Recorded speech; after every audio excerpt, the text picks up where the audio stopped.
Hello class, Kelsey back here again doing another video presentation. So I just wanted to start off for this week's discussion post. This one actually hits a very close to home. I grew up under the poverty line all my life pretty much, and then later on my mom went on disability, so had ended up with zero income. So I kind of went a little extra on this because I have a lot of experience and I feel like I could share some insights with the rest of you on what I have experienced personally, and just a little more research that I know. Like, this is a lot of stuff that I knew already. I might have done a little extra research to get more information, but I figure since I do know that I should share the little extra knowledge that I do have. So starting off with this family, I looked up that the current poverty threshold for a family of 4 in the United States is $28,100 per year. So that means $540 a week. The average cost of food a week for a family of 4 is $220, which leaves us with $320. This family can afford, say, a 2-bedroom apartment for $1,000 a month, which comes out to $250 a week.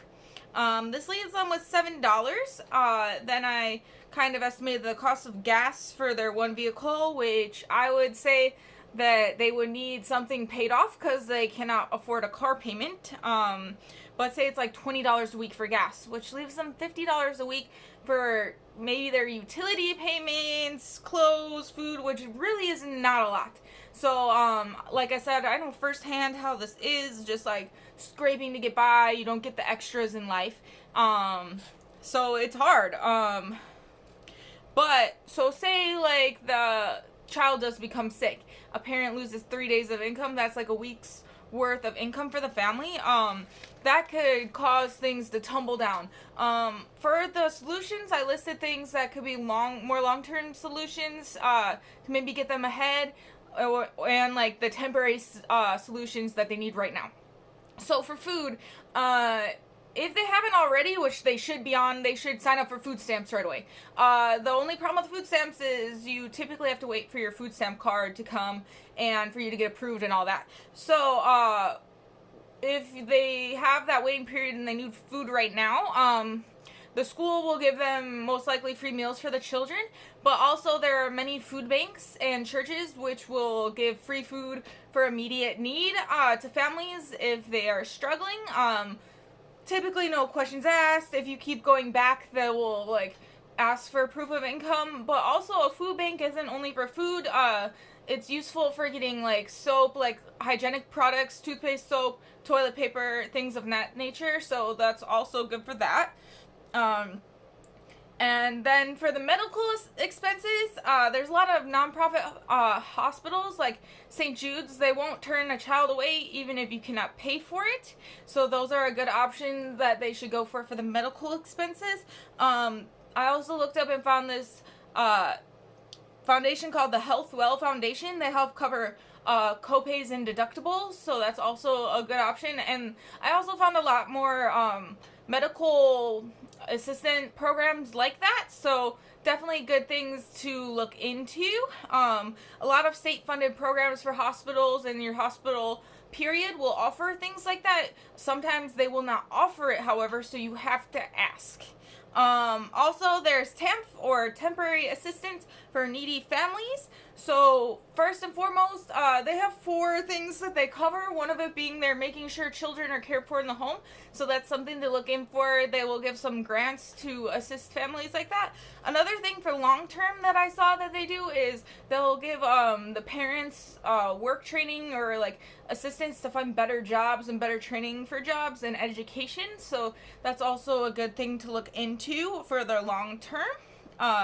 For transportation, say they're driving their kids back and forth to school, to save on that gas, even if it's a little expense, a little money goes a long way.